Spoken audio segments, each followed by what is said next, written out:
because my big period of darkness came to an end about 3 years ago. And that darkness was, it was actually modern life starting to, I don't know, it really put me into a very dark place. I saw the abyss. I went all the way down to the bottom. I find the spiritual path is more about what we let go of than what we gain. It's not false humility. I don't know why I've ended up here. I'm thrilled that I'm here. In the last several years, Miles Williams has been led to the limitless love of spiritual teacher Amma Sri Karunamayi, from whom he's been shown a glimpse of his truest self. Yes, you are right. I sincerely asked her to make me into a vessel of divine love for all beings. And I think she took me seriously. The progress and what she's leading me towards, it's very quick, but she showed it to me for 2 days. And for 2 days, I had no separation between me and other people, other things, anything, everything that ever has been, everything that ever will be. I was all of that. Everything around us that we see, everything that we experience, it's not what we think it is. The obvious thing, this physical world, our identity in it, it's just not true. And in letting go, in that moment when it happened, it was letting go of the very idea of life itself. Open your heart. The truth is there. Home is there. Allow love to blossom. True love. Pure love. Love without expectations. That can lead you to yourself.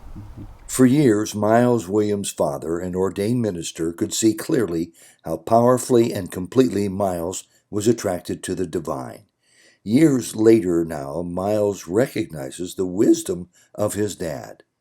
This is an important story of one man's growth through good and bad, through darkness and through light. Welcome to Souljourns. This interview was recorded in Ojai, California, on April 8, 2015.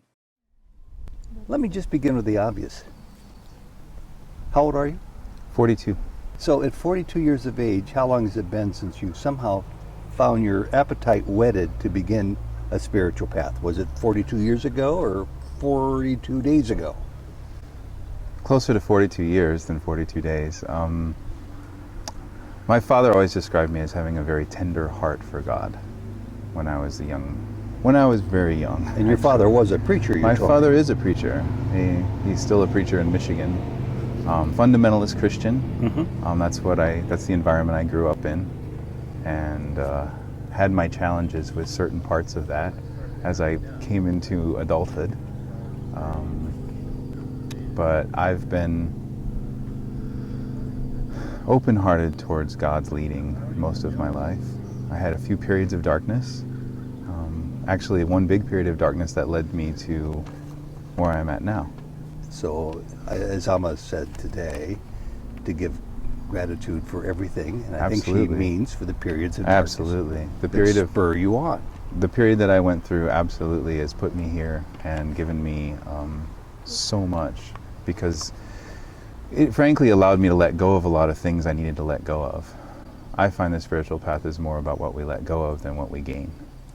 That's the first time anybody ever said it quite that way. I think many of us feel that totally, but I've never heard it expressed that way before.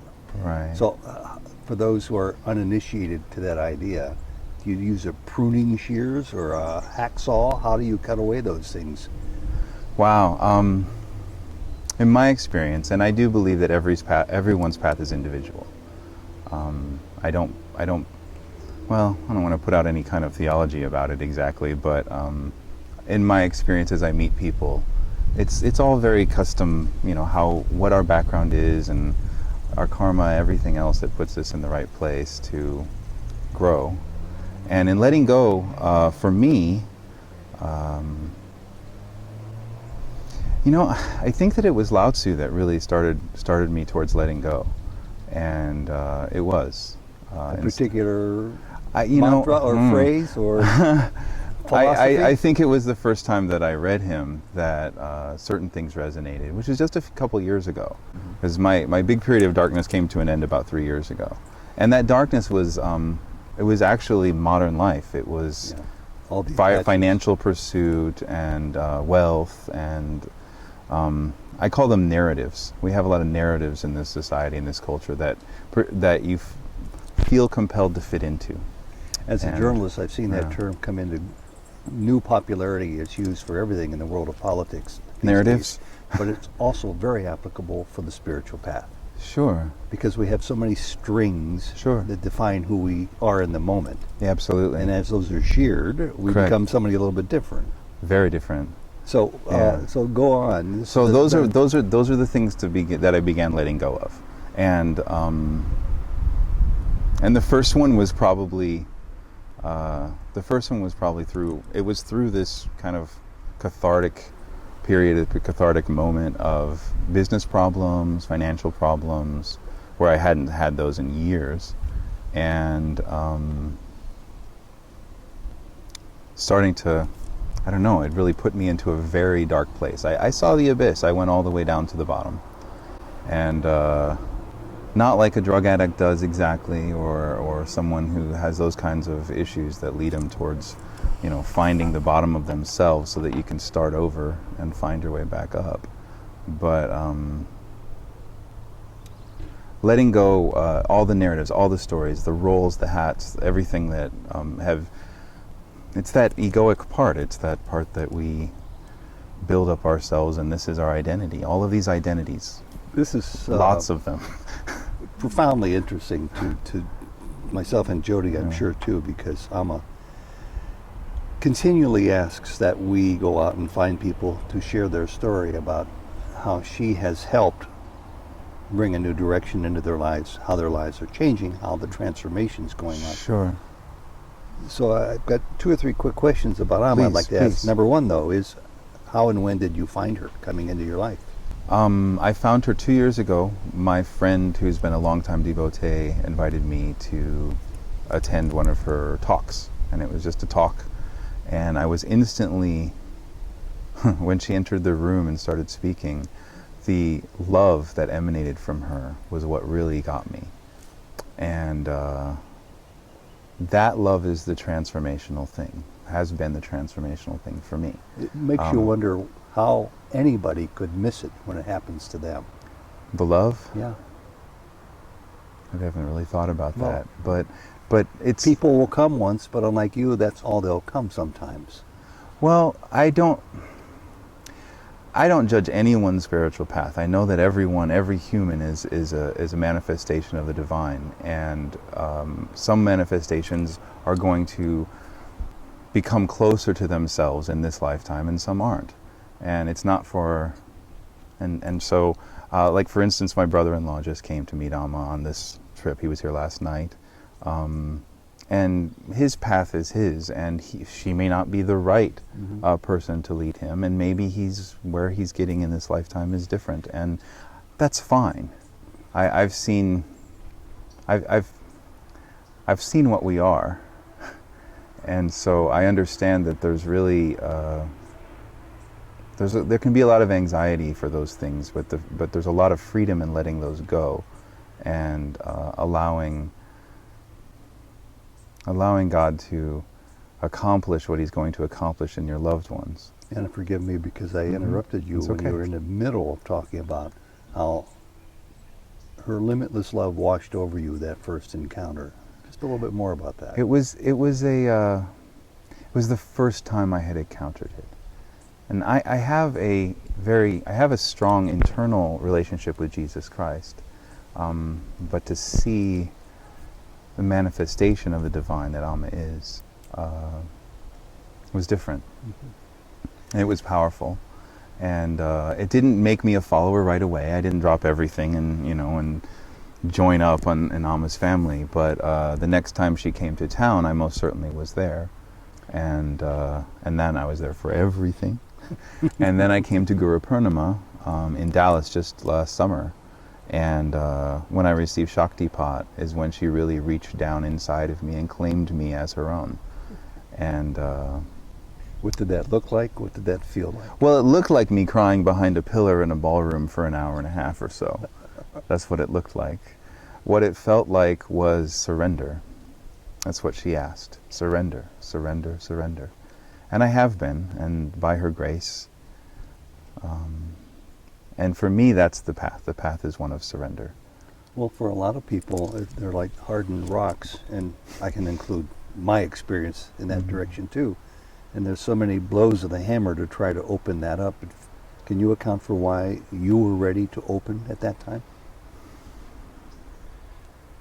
Well, like I said, my father always said I had a tender heart for God. That sounds good enough. And I don't know, there's various people that I meet in the community that say that I'm ripe. They have different, ways to describe it. There it is. I can take no credit for it. I really can't. It's not false humility. I don't know why I've ended up here. I'm thrilled that I'm here. I'm thrilled that she's shown me things that she's shown me. Jody and I have been interested at an increasingly higher level in this concept called self-realization. Sure. Waking to your true self. Sure. Knowing who your true identity is, what your true identity is, and claiming it, just being it. Yes. And I think I heard, I don't know if I'm correct in what I heard or not, that Amma has shown that to you too, and that you're in the process of, I guess, purification, or use your own term to describe where you are now with that. Am I right? Yes, you are right. There was it was after she claimed me, and I had asked her when I first met her, and I had my first blessing, and they give you a card to write down what you want on it. I sincerely asked her to make me into a vessel of divine love for all beings, and I really meant it, because that's what I believe that I am meant to be here. And I think she took me seriously because I am the progress and what she's leading me towards has been, it's very quick. And there was what led to that period of when I did see God, when I saw myself. It was leading up to it. There were 4 or 5 times when I was in meditation that I could feel something coming that was really profound. And the surrender, the amount of surrender requested in that was, for those first few times, 4 or 5 times, was too much for me. It felt kind of like dying. And I was afraid. And so I said, I'm afraid right now. When I'm not, I'll go. And then eventually that happened, and I wasn't afraid, and I let go of that. I don't say it's the final thing. I still find more, but she showed it to me for 2 days. And for 2 days I had no separation between me and other people, other things, anything, everything that ever has been, everything that ever will be. I was all of that. You So- tell me if it seems to be too much of an intrusion on my part, but I think it could be helpful and useful for many of us to know a little bit more about what that 2 days period looked like. Boy, And you don't people have to say, much wiser than myself have been trying to describe this for a very long time. but you're very good with words. I'll bet you'll make a pretty good effort. I've tried before.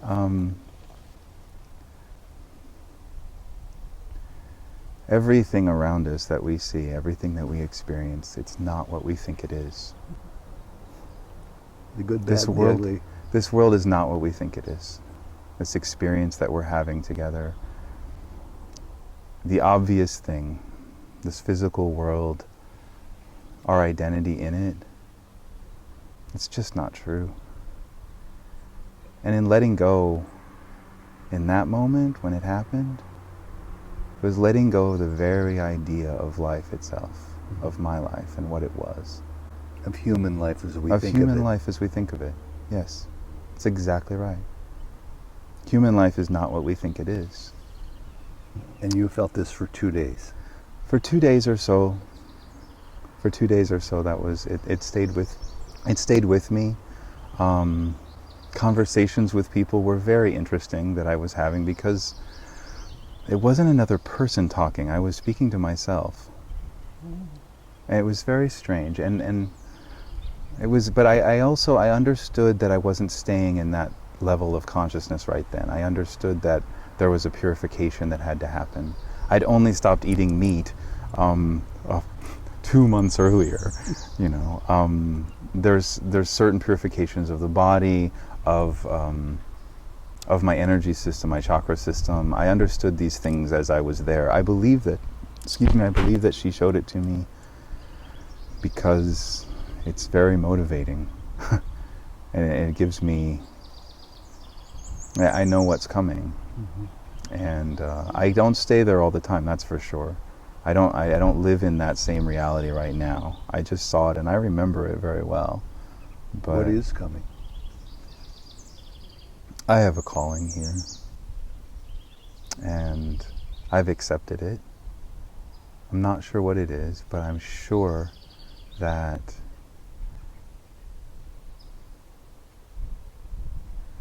it will be the greatest thing that I ever experience, and that it'll be absolutely perfect for me, my family, everyone around me. It will be the best it could possibly be. There's no future other than that I have any desire for. And for anybody watching who wants what you have, but there's no way they can see themselves in Amma's presence, can they too find this? It's our natural state. It's our most natural state.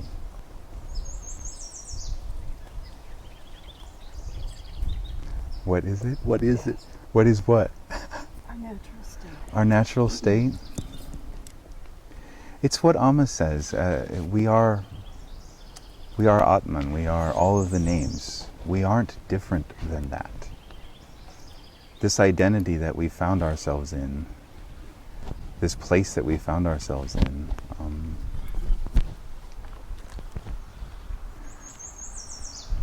that's not really what we are. I keep going back to the letting go, because that's the best way I can describe it. There's a letting go of all these ideas of what we are and what we're doing here. But these ideas are in the hundreds, maybe the thousands. Oh, sure. How Oh, sure. have you been able to let go of all Through of her this? grace.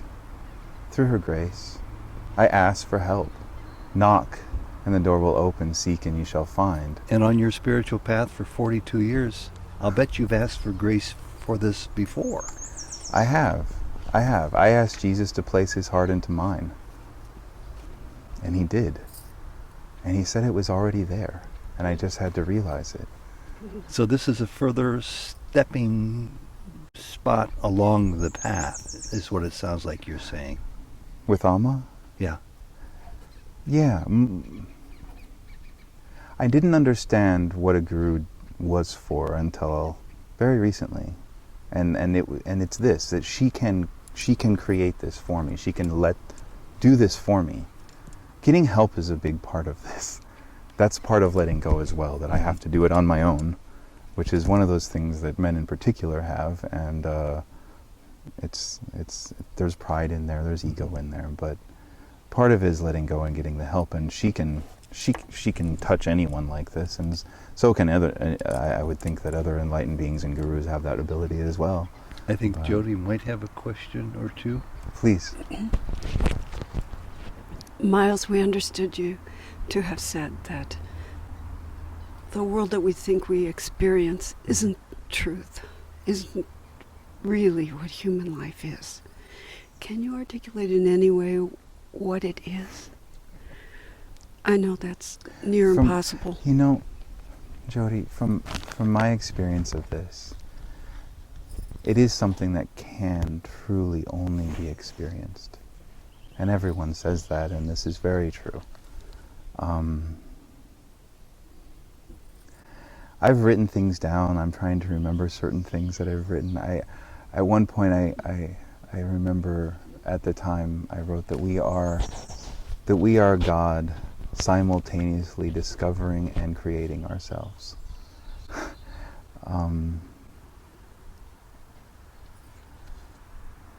If you were to say that without using the word God, for the sake of some of us who have trouble with that word because Sure. of preconceived I most certainly have had trouble with that notions. word before, yes. Yeah, or because of I understand the notion universe. of it being the a punishing source. God. Okay, the universe. All the that source. is. Everything.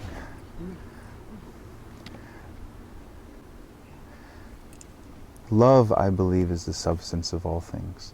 And in that substance, love as that most pure feeling that we have. That place in our heart that can open and accept and feel each other. It's what we seek. It's what we're always looking for. And that is closer to who we are. That sense, that feeling, that the thing in between it all, the thing that binds it all together. We're not the thing itself, but we are that too. But we get stuck in being the thing itself. We get stuck in being this body, this experience, this identity, this name. But it's closer. It's closer to being the actual feeling than it is being the thing.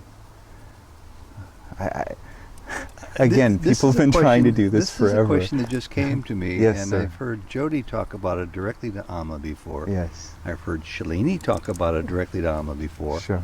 And you're such a perfect subject to ask this about. Your father's an ordained minister. You grew up with Jesus in your heart. He's still there. He is your heart. And yet there's a lot of trappings of Hinduism in teachers from India Sure. for all the obvious reasons. Oh, sure. How do you reconcile that? You can't possibly understand it all. I don't think she asked you to. And she hasn't. She doesn't no. ask you to accept it or to practice it, yet it's still there. It's not a roadblock on any level for you? I can see how it would be for a lot of people, most certainly, particularly people from a Christian background where things could be called idolatry or things like this because of the different gods. It was not a roadblock for me, or it isn't any longer, that's for sure. It wasn't really because spirituality is not religion, and I believe that I've been blessed to have been a spiritual being this whole time. I grew up in a Christian household and in a country where Christianity is the primary faith. But I believe all paths can lead to God, and I believe they all do, actually, even those that are outside of any organized religion. And you talk about the renewed, or maybe the word is continuing love you have for your family. Mm-hmm. Your family must see the sweeping changes Sure. in Miles' life. Are Sure. they on board? Are they puzzled? Do they understand? Do they accept? It's challenging for my teenagers. And your father? I tell my parents about it in a way that doesn't cause them harm. Does that make sense? I don't need to cause them dismay. Of course. So there's lots of ways to describe what I'm experiencing, and certainly, and there are certain Christian mystics that I identify with very closely, like Thomas Merton, and my father's aware of him and his work, and so that all fits fairly well. As far as the expression of Hinduism, I have learned the power of mantra, and it's very powerful. But it doesn't get in my way. But I can see how it would get in others, and that is another thing to let go of. Mm-hmm. Is really what it is. The teacher that Jody and I were called to and have been called to, use an Indian term, or Sadhguru, was fond of saying, it's not about information, it's about transformation. Sure. You've gained information, no doubt about it. Sure. Describe a little bit about Miles' transformation.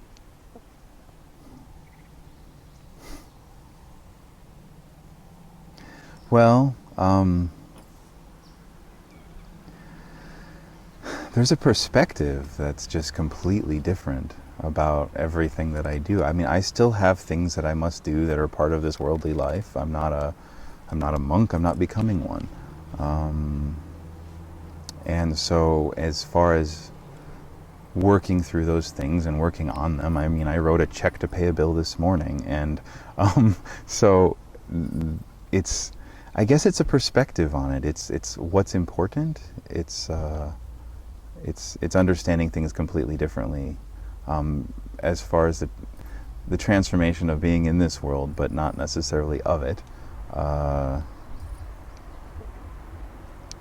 We can get hung up. I was hung up on a lot of details of life, a lot of trying to create like the perfect home for my family, and making it just so that everyone is happy and everyone is, and just how important that would be. These are roles that I've taken on,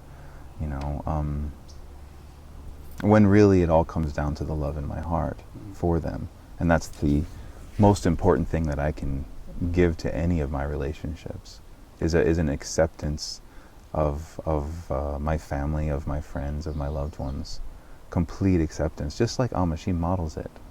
She's modeled it for me. She models it for She models it for lots, so she models it for me as well. It's true. Sometimes that modeling of love supersedes the content of any message from any teacher. And I believe it should. Yeah. Personally, it's the way home. I've got a love. final request, but Yes. I want to ask if Jody has perhaps one more question or so to ask. And you sure?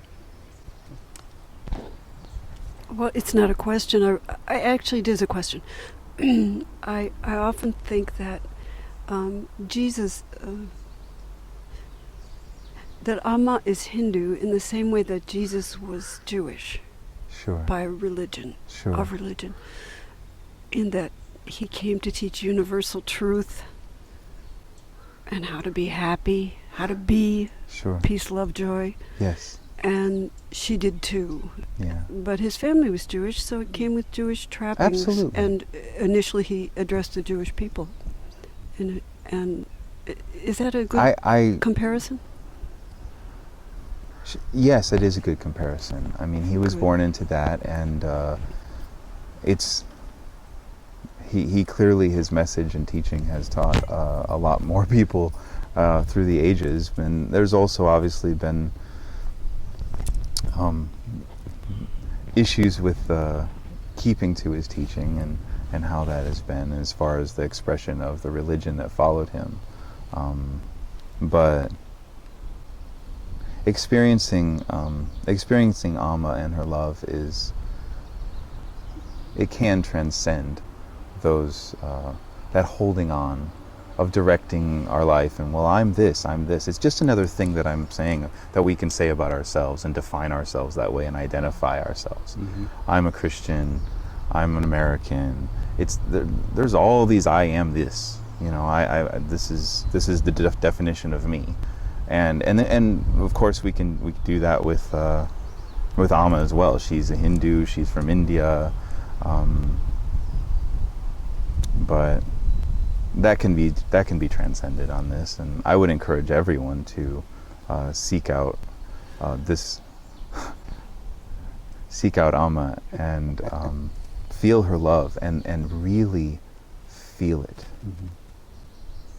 Not in a passing way. Contemplate it. Understand the Divine Mother,